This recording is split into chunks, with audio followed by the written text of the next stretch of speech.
Welcome. This is Birth, baby. Your hosts are Sierra Morgan and Samantha Kelly. Sierra is a birth doula, hypnobirthing educator, and pediatric sleep consultant. Samantha is a birth doula, childbirth educator, and lactation counselor.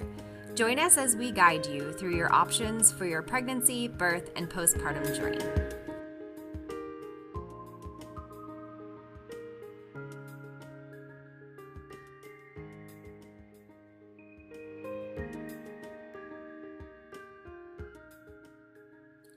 Hey everyone! In honor of Father's Day, today's episode is about how doulas can be helpful for partners. While not all partners are dudes or dads, today's guest is both of those things, and anyone that knows me knows I'm a sucker for a fun tagline, so I couldn't resist naming today's episode, Dude, You Need a Doula. Today, we're joined by Jordan. Jordan and his wife, Natalie, hired Samantha and I to support them as their birth doulas, and he is going to share how having a doula enhanced their experience. Jordan, thank you so much for taking the time to come and chat with us today. We know you're quite the busy guy. Thank you for having me. No, the pleasure's mine. Awesome. So tell us a little bit about you and your family, and just kind of, I guess, how you found doulas. Yeah. So my name's Jordan, and Natalie and I met in China, in Shanghai, and we were living in China actually when she got pregnant the first time and ended up rushing back home because that was unfortunately a miscarriage that started off 3 years of trying to have a baby that were incredibly challenging, and ended up going the IVF path. And we actually heard about the two of you from another IVF patient who had gone through this and finally had their baby, had a very similar path. And that was how we originally got in touch. I totally forgot about that. I forgot you guys were referred to us by another couple. I love that so much. That's always our favorite clients. Yeah. And, Natalie, I always knew that she wanted a doula. She's Jewish and we were a little bit older. All of her friends had doulas and already had children before. And she has a sister and didn't want her family, her sister or her mother, to be part of the birth. For her, we knew long before we even started trying to have kids or before the miscarriage happened or IVF started, that was something that she was going to want to do because she had already had a close experience with all of her best friends doing it. And everybody said, we have to do it. But we didn't know any. And we had no idea where to start. We didn't want to go look online. And so when it came through the grapevine of an IVF clinic and people who had the pressure on them after trying to have a baby for that long, that was how we got in touch with you all. And that's what we did. I feel like that's kind of unique. I don't know that everyone really even knows about a doula before they get pregnant. So that's really cool that you had kind of the front end loading of already knowing that was something you want to do. A lot of people get pregnant and they're like, oh crap, now what? And then one of the things people tell them is get a doula. And they're like, okay. And they interview us and they go, and we're really not sure what a doula is, but we were told we should have one. Yeah, I was lucky that I was really acutely aware of what a doula was and that Natalie wanted it early before. And I'd highly recommend it also. There was never a part of me that was thinking, oh, well, why would you want that? It was very intentional for her to say that for some reason she didn't want to have her family in the room. And I think she trusted the experience level and the familiarity with the process and really wanted to have that security. I remember in the interview when we were on Zoom with you guys, I remember we usually tell dads like how we can be helpful in that meeting. And you're like, oh no, I'm good. Like, yeah, totally in. Like there was no hesitation at all, which was kind of unique. Well, and it's interesting because I think that part of the role of the dad and the partner is a lot of guys. And originally I thought that I wasn't really going to need to be too much a part of the process at all because I'm not the one who carries the baby. I'm not the one who has to, go into labor or even with IVF, have to go through all of the shots and everything that entails or have a miscarriage. So at times it felt very, well, I'm just going to do whatever she wants and support her the best I can. And it was nice to engage the both of you because it made me more aware that it's not such a backseat role. It's not as easy as just saying, "Sure, honey, whatever you want to do, I'm here for you." It requires a little bit more engagement than that. But yeah, I never had any resistance to however she wanted to do it. Love that. I think that's definitely a unique perspective for a lot of dads. But it is, it's teamwork. You know, we come in and we're the professional support people, but partners are still the people that know their partner the best. So you're who's going to be able to give your person the best support during that whole process. And Totally. do you remember in classes with me, one of my sayings is, birth is not a spectator sport. And so No, I teach people how to not be just a spectator in the birth. So that kind of comes to our next question.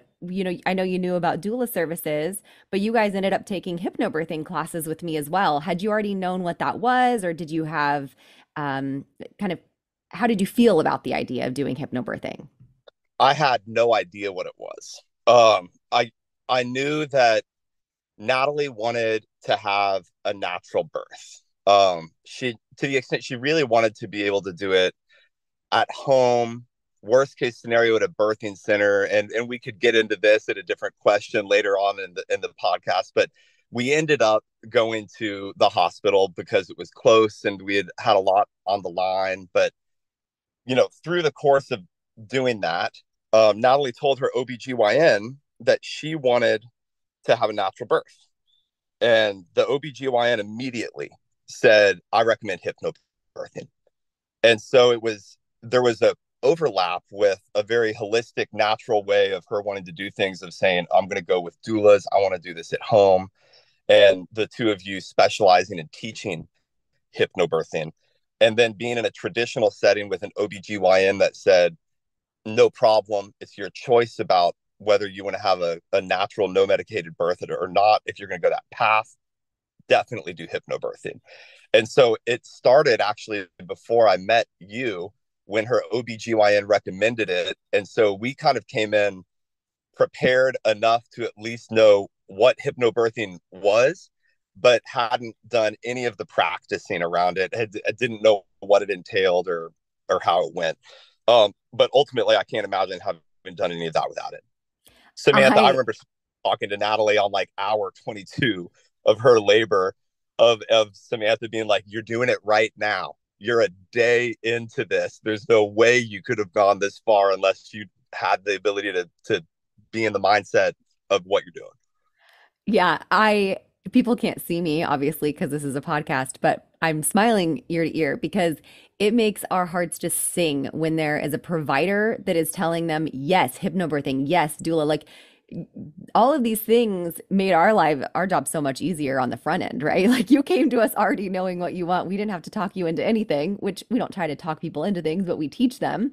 And you guys just came in kind of knowing what you wanted, and that's half the battle is knowing what you want. So it made it a lot easier to teach for sure because you guys were so open-minded to everything already.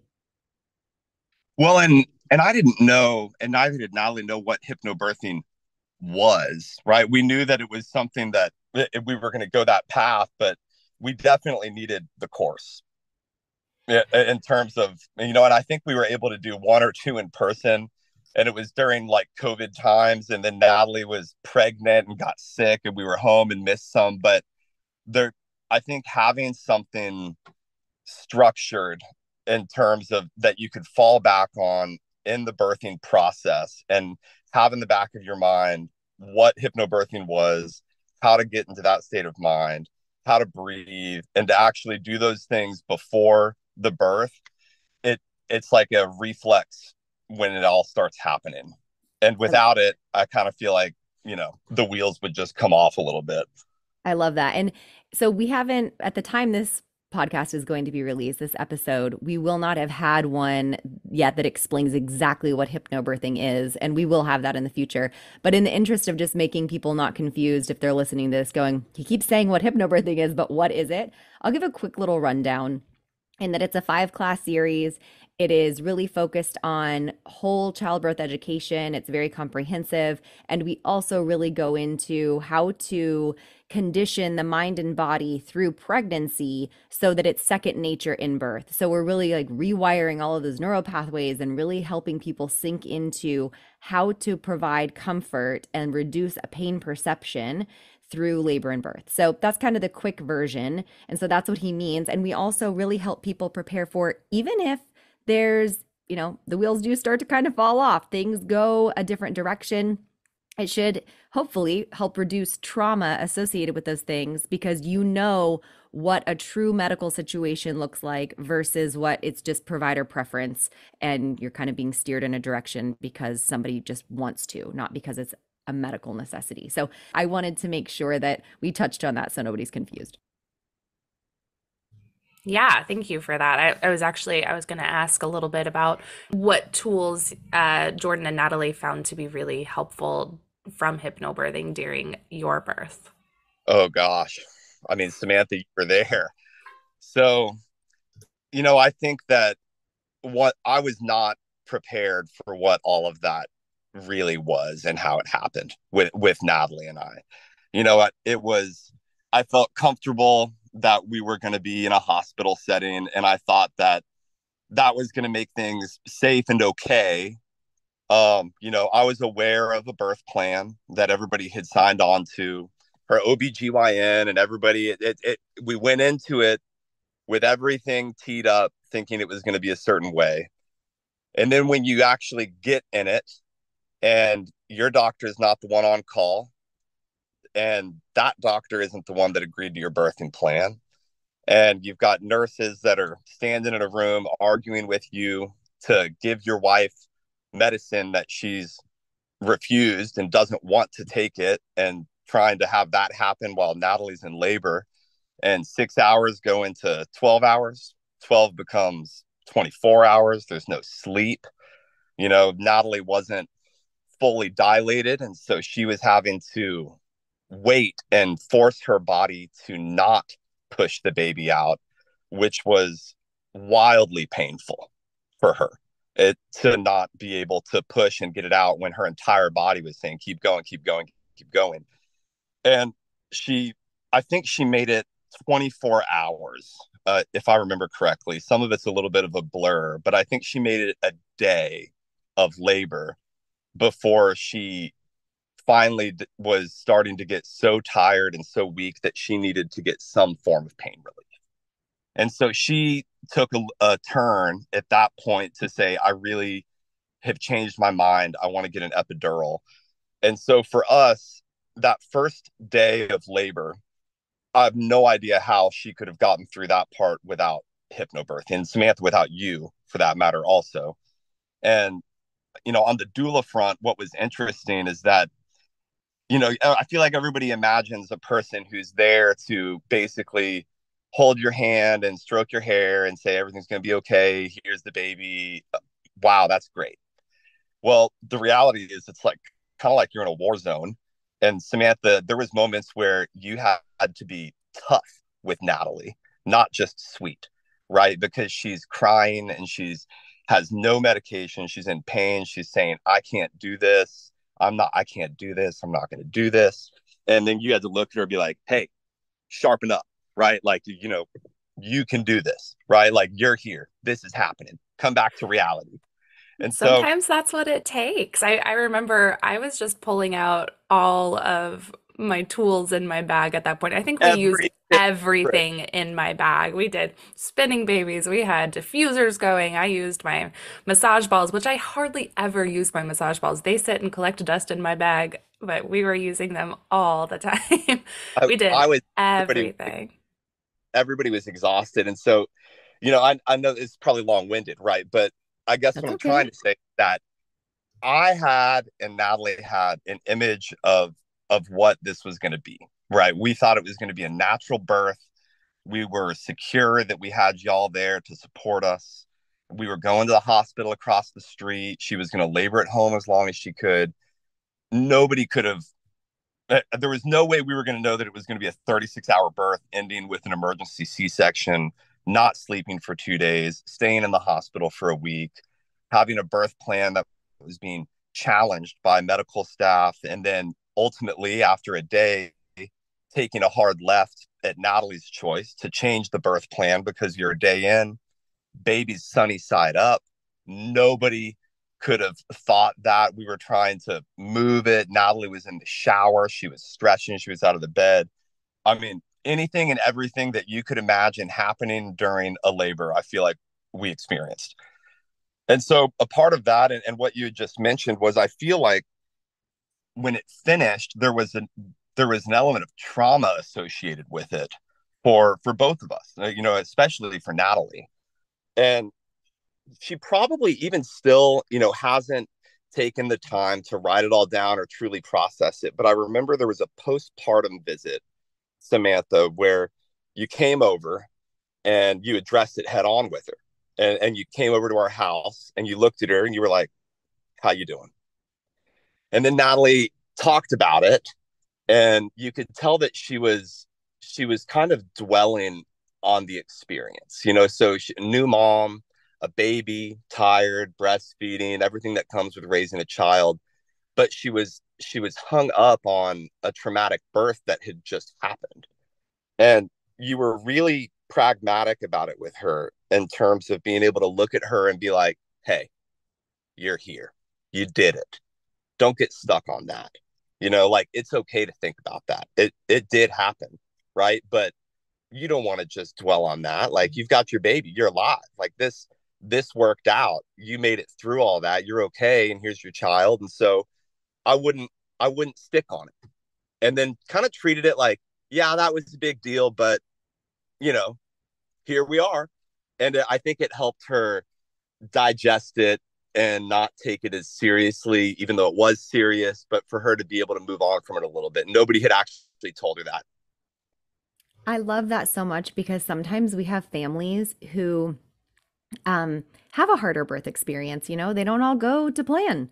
And that's why some people prefer to call it birth preferences instead of birth plan. Totally. And I sometimes, and when we've had a few of these situations happen where moms have an extremely and dads have an extremely, or partners, whoever, traumatic experience and things don't go the way they thought that they would, and maybe really, really opposite direction. And they'll put off their postpartum visit with us, or if they Don't have do the postpartum, don't do Yeah. that. They put off the postpartum visit and they're like, oh, could we just have a quick phone call? Or like, no, we're good. And they don't process it. Or if we do come, they really just stay surface level and they won't get into it. And I've had people come to me 3 and 4 months later and go, could we have a phone call now? And I Yeah. do. And then we go through it. And the memories that I have helped them process it so much more thoroughly, to where, because they're in a fight or flight position at that point. And so the things that we remember are choppy. And so if we can help fill in those gaps and also say the positives of what happened, and oh, I see that you're processing one thing this way. Actually, this little piece was super medically necessary, and don't feel bad that you did that, because if you hadn't, here are the risks of those other things. So I think you really made a great choice. And hearing someone say that, every time someone comes back to me later and we talk about something, they're like, I wish I would have talked to you sooner. So I think that what you're saying about your visit from Samantha is such a good testament to tell people, like, please don't put off that processing visit. And you don't have to process. If you guys wanted to sit there and look at each other and hug and like show them the baby, like, just keep that connection. And that is like the person that was with you through the trenches, and we want to help you. Yeah. It was critical for Natalie. We were pretty alone. Our family is in other states. It was kind of us and a couple of friends here, that most of which don't have children themselves. And so I think it was the first person that Natalie saw after giving birth was y'all. It's like, you were there, we were in the hospital, we were home, we had no idea what we were doing. Everything was kind of a little crazy, trying to keep baby alive. You're not sleeping. And then Samantha comes back over, and it was like kind of this nice familiarity piece of like, oh, here we all are again. Yeah, yeah, definitely. Y'all's birth was definitely one I'm not going to forget. It was a powerful experience. It was a tough experience. Hard. That was a tough one for everybody. So I mean, I think you've shared a little bit about like kind of what happened, you know, some of the big things during the birth, but how did you feel how did you feel having me there really, I guess, affected the experience, enhanced the experience during the like early labor and active labor parts when we were still kind of laboring together unmedicated? Yeah, and you could even, I mean, to add to that, you could go back further than that if you have anything to say about like throughout pregnancy or Yeah. whatever, like the times leading up to the birth and during the birth that you're like, oh, this is how a doula helped, so that that can kind of give perspective to other partners that might be listening. So leading up to it, the hypnobirthing coursework was really important. And I know we already touched on that piece. And that's a course which requires some study and it requires practice. I recommend everybody engage their partner in doing those types of things because when the moment hits and it starts, you fall back on it. Having a doula during the labor was critical in the sense that I didn't expect that I was going to have a role outside of only helping Natalie. There was a lot of times when I couldn't be with Natalie because she had family that was concerned and calling me, and I had to talk to her dad because a nurse was trying to give her pitocin that Natalie didn't want to get after, a couple of hours of being in labor and was starting an argument because the doctor needed to pull me into the hall and have a conversation about a direction that things were heading that she maybe didn't want to have to talk to Natalie directly and just kind of get me warmed up to what was going to be happening. There was a lot happening that didn't allow me to just be with her the entire time. And had we not had a doula, what that means is that there's a nurse or nobody. And that would not have been good because Natalie most certainly needed to have somebody with her the entire time. And she didn't want to have a nurse that she didn't know. And by the way, we were in labor for so long that we had multiple nurses. And the one that was with us at the beginning went home, slept, took a shower, and came back for her next shift. And we were still in labor. Must be And nice. so, yeah. So for me, it was nice to be able to know that there was space for me to do other things that were still supporting Natalie, but weren't necessarily just being with her and holding her hand the entire time. It included being able to document the process. Natalie had wanted to be able to get pictures and video of her experiencing these things. I don't think she's gone back and looked at them yet because it ended up being so hard. But, you know, family's one thing, I think, to have them there, but it comes with a different kind of baggage and expectation, of them, caring about your spouse or your partner and also maybe wanting to take charge in ways where you want to be able to do it because you're the partner or you've been closest to it. And having a doula is somebody who's been through so many labors and so many births with a multitude of partners that the experience level is there to be able to toe that line of care and support and advocacy, but without speaking for Natalie to doctors or without stepping on, my toes to allow me to be close. Sometimes when I had no idea what I was doing and I was exhausted, and so was everybody, Samantha would give me a job and I needed it, right? Which was like, hey, hold her leg here, right? Or go grab that. Or Jordan, can you go do this? And so there was a steady element of, I'd call it subtle management for the whole room that needed to happen, with the common thread being, we're going to take care of your wife and baby. We're going to stick to what she had talked to us about and wanted to do. I'm in the room. I know what she wanted. You've been talking to us for 6 months and I'm right here. Don't worry. And that was nice to have that You because brought you up, don't get that from the medical staff. And right. I don't think I'd get it from, her sister or her mom, who, had they been in the room, probably would have been wildly frightened about the health of their sister or child because it's family. You brought up something so important there that I think a lot of people don't consider is when you have your mom or your sister or your mother-in-law or your best friend in the room, one, partners can have a hard time not feeling set aside because sometimes those other relationships really kind of uh, push in, right? And almost take over for the partner, or they're in competition with the partner.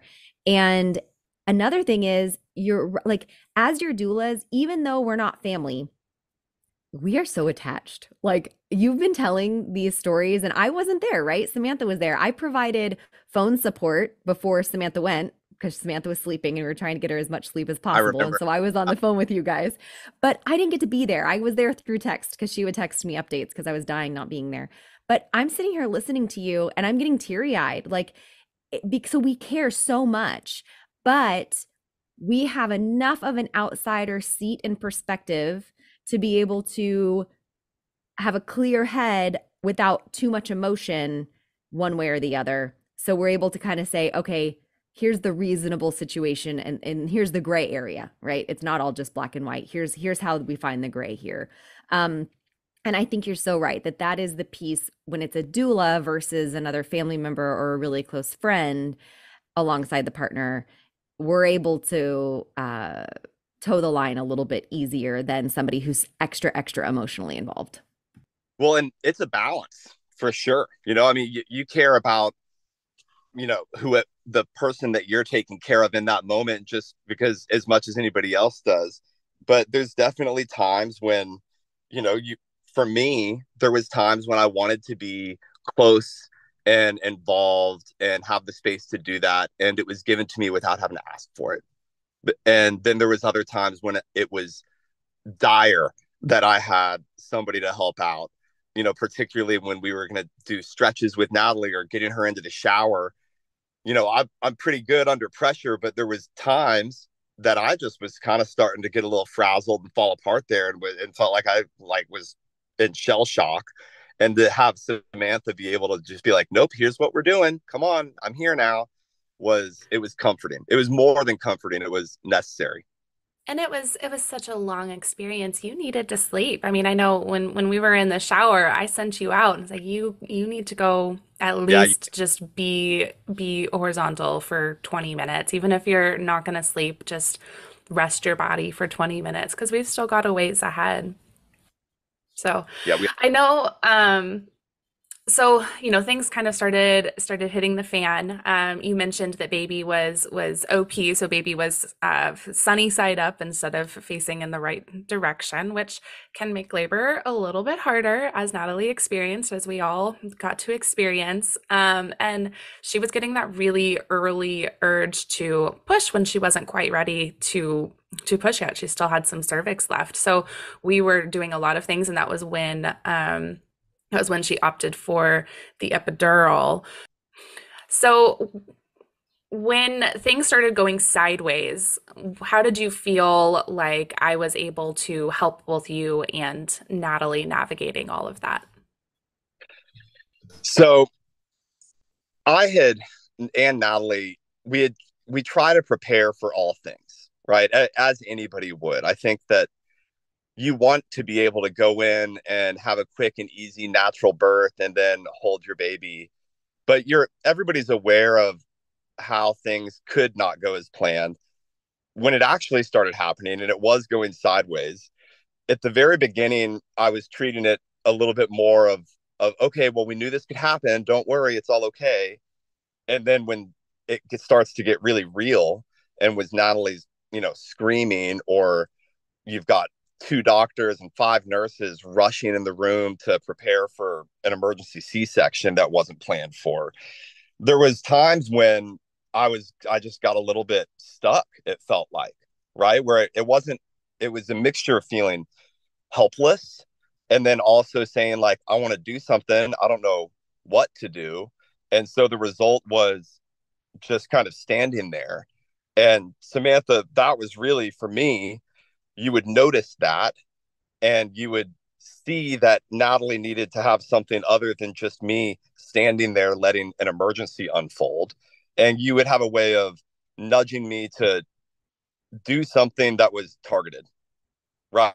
Like, not, it wasn't like, hey, Jordan, be with your wife, or like, what are you doing? There was no expectations around it. It was coming over and putting a gentle hand on my shoulder and then guiding me next to her and being like, oh, okay, yeah. Hey, honey, I'm right here. Or, needing to give Natalie the confidence that things actually were okay and asking me to go and address something with the nurse because you aren't in a position to be able to do that, but I am. You knew what we wanted, but in that moment, I wasn't thinking about that. I had everything goes out the window. I had completely forgotten what the plan was. And then for you to be able to give me a reminder of, I think this is what she wanted. You might want to go and talk to that person about this when they come back. Was like, oh my gosh, you're right. Yeah, I'll do that. Because once you're in it, I feel like everything you prepared for just goes out the window. But you were steady enough and you had a plan that you had an ability to give me reminders and to guide me, and then to give Natalie confidence and strength. And I think as it relates to her, and Natalie will have the opportunity one time or with you to be able to speak for herself. But I think she got to a point where she really needed strength, not sympathy, not, gentle, loving care. She needed somebody to be tough with her, to look at her and be like, you're doubting yourself. Don't do that. Get your shit together. You can do this. And then I and call when those you the did come that, to Jesus moments. yeah. And I was not going to do that. That's not, I can't imagine looking at my wife in labor and being hard with her. But there was parts of hypnobirthing classes and lessons that you all gave me before the labor of saying, hey, you might need to do this for her. That you might get to a point where she's falling apart, where she says, I can't do this, where she's giving up. But you can't give up because it's going to happen no matter what. And you've got to be firm. There is no way I was going to be able to do that. Even though I knew that was what was probably supposed to happen, and I had read the books, I went to classes, I was not going to be able to do anything other than be sweet to her during that time. And so to have a doula there that recognized when we hit that part of the labor and when taking that position was really what was needed to get her energetic and confident again to be able to finish. I can't imagine how much longer the labor would have taken had Samantha not done that. It was probably the most memorable moment of the entire thing for me as it relates to having a doula, was being Wow. tough with somebody who's going through something that intense. It's not easy. Wow, that's pretty incredible. We often in interviews get asked, "What is your doula style?" And we tell people, and it's funny because we both use the same word, is chameleon, because Yeah. someone needs something different at different stages of their labor, and not everybody's going to need the same thing. Some people will never need to come to Jesus meeting, but some people do, and we have to be able to, just change and be a chameleon depending on what the families that we're serving need. So that was such a great example. Well, and for anybody who's listening to this, any partner or future dad that's going to be in it, it is a saga of what labor is. And there's, I think the saying is there's horses for courses, and there's certain times when you're going to have to be doing certain things. You can't just sit back and say, we're in labor now, and hold your hand like in the movies. And you can prepare as much as you want, but unless you have somebody in there who's experienced and done it a million times and can kind of nudge you every now and then, and if you find yourself not capable of doing something, they recognize it and step in, and then they do it for you, is paramount. It's absolutely paramount. It's something that I think everybody needs to be prepared for, is the different stages of labor and how you have to engage your partner at those times. And it's okay if you forget how to do that. Having a doula takes all of that risk out because they'll do it for you or remind you when those things come up. I love that. I love that so much. You're going to make me cry with all of this. It's I've just, already cried like 3 I times. know. We're doing great, guys. We're holding on by a thread. It's great. So If a partner was feeling concerned about adding a doula to their birthing team, what would be your advice for them? You know, I think that I had some emotions at the very beginning of wanting of saying this is our experience, right? Like me and my wife have been through too much to bring in a stranger to go and pay a service provider to join our labor. I think I had at the very beginning, even though I was accepting and knew it was coming, I had some emotions like that because I didn't know who you were. There's a part of it at the onset that maybe feels transactional, and that can be weird at the beginning, right? To have to say, okay, well, who are these people? I'm going to pay somebody to be in the room, but you get over that pretty fast. After you realize that I don't know how many births and labors y'all have been through with people. I'm assuming it's a lot because the experience level is there. What I would say is get over yourself. If somebody's hesitating about it, you need the help, whether you know it or not. You can have unforeseen things happen where nobody knows what's going on and it can become a panic. And so if you want to avoid a panic in what is truly an emergency or a traumatic birth experience, then you definitely want to have a doula. Leave Because it if to it's, Jordan. Leave yeah, it to Jordan to just tell it like it is. no, and Get over yourself. yeah, but it's not about you, right? And even if it's not only about your partner either, right? It's everybody in the whole thing. But I I could not have been ready for what happened. There's no way anybody could be. Nobody prepares for somebody to hemorrhage or for a C-section to happen or for your baby to be in trouble or for, you to see the head and think that he's coming out, but then she pushes for like 12 hours and nobody could prepare for this. People can talk to you about it the whole time. But if you're in there with a friend who's close, it's not quite the same. They don't have the experience level. And because they have a personal relationship with you and your wife, just like a sister or mother or brother or anybody else does, then there's something else that's driving things there where it can contribute to a panic. Avoid a panic by having a doula.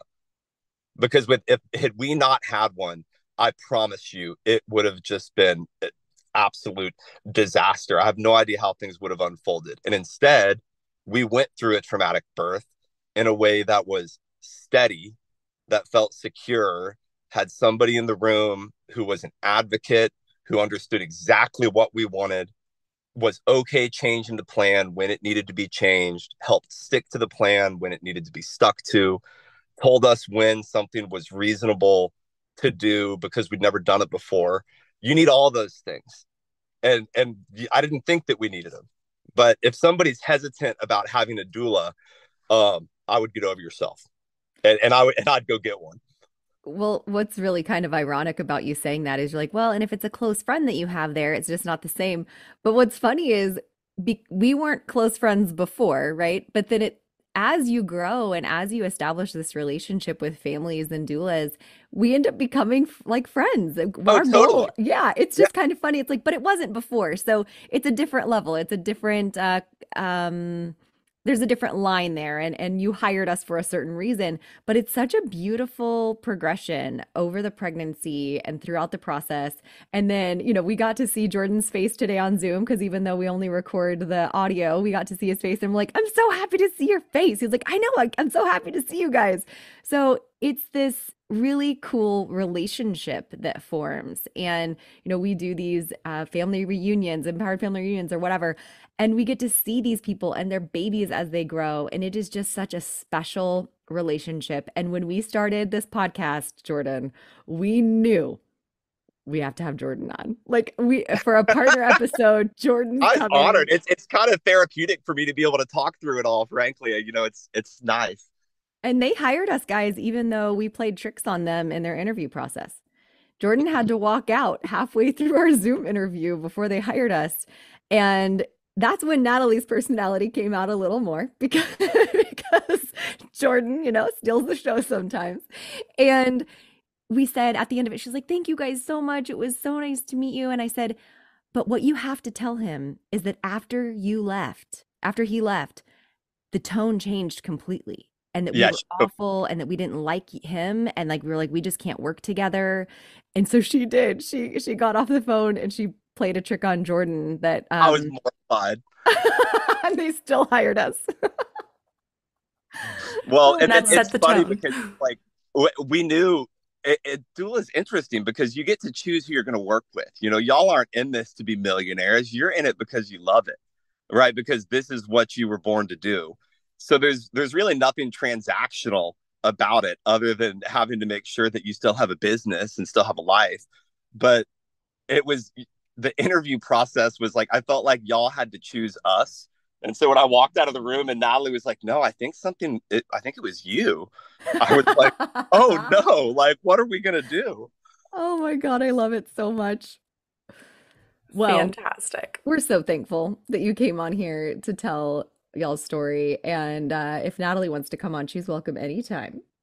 Oh, I'm sure she'd love to. She might not be able to get through the tears of trauma and joy and everything else talking about it. If you ever have a podcast about traumatic births, she's the one to do. But now she's happy. Our baby's healthy. Everybody's all right. She was able to digest it, talk to y'all about it. Anybody who's listening to this, if you're on the fence about a doula, just talk to them. I it's the kind of thing that you don't really know you need it until you have it and you're there. And if you get there without one, then you might find yourself wishing that you had it, but it's too late. So it's worth it. It's just worth it. All right. Well, we hope that we get to see you at our next family event coming up next month. Okay. Yeah, we'll see you then. Give Natalie a hug for us. I will. Thanks, y'all. Thank you for joining us on Birth, Baby. Be sure to tune in next week as we are joined by Cheryl Rayleigh to talk about PMADs. What are they? Who get them? And what can we do about it? Thanks again to Longing for Orpheus for our music. Make sure you check them out on Spotify. Remember to leave a review, share, and follow wherever you get your podcasts. See you next week.